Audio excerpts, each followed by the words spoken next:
Welcome to episode 5 of Data-Driven Tidbits for Administrators. Today we will discuss how to go from data-informed to data-driven with the analysis of winter diagnostic results. A scoreboard report helps to analyze a specific assessment into different subgroups. Doing this will allow school administrators to monitor how their subgroups are progressing throughout the year and how they performed on the diagnostics.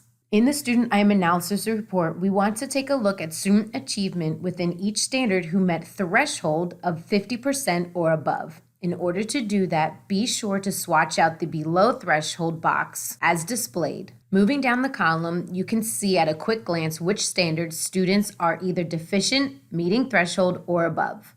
Here we can determine any trends that we may see. Standards that are mastered by most, standards mostly in the red, and standards not yet taught. The students in a red or achievement band 1 may need review and reteaching of most standards. Depending upon your data, this could be for the whole class. The students in the yellow, depending where they are in yellow, may or could move to green through targeted small group instruction with remediation, scaffolding with rigor.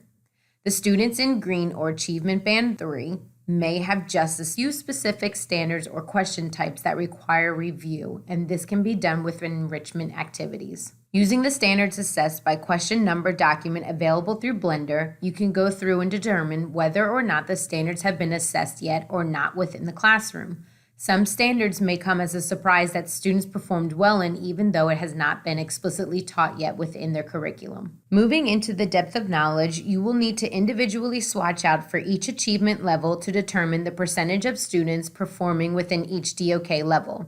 Here you will see the percentage of students performing at mastery level. Here are the percentage of students meeting thresholds by swatching out the below threshold red box and the mastery green box. These percentage of students are performing below threshold by swatching out the yellow box, threshold, and the green box, mastery. As we can see, majority of students are meeting threshold or above for DOK level 1, but seem to be struggling with DOK level 2.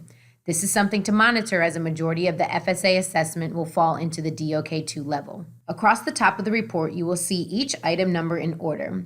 If you hover over the top of the item number, a pop-up will appear that displays all information for that question, including depth of knowledge, type of question, and standard assessed. Depending on your findings, your small groups may be created by grouping students not only by standards, but also by students having difficulty with question format, depth of knowledge, or vocabulary.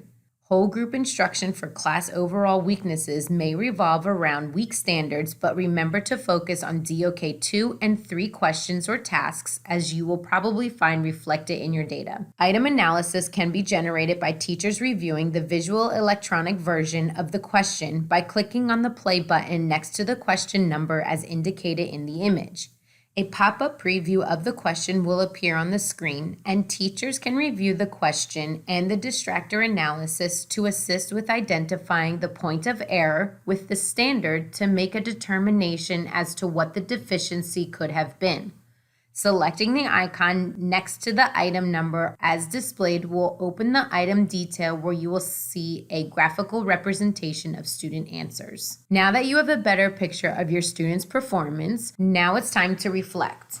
What is the standard or the format of the question or DOK level that students struggled with?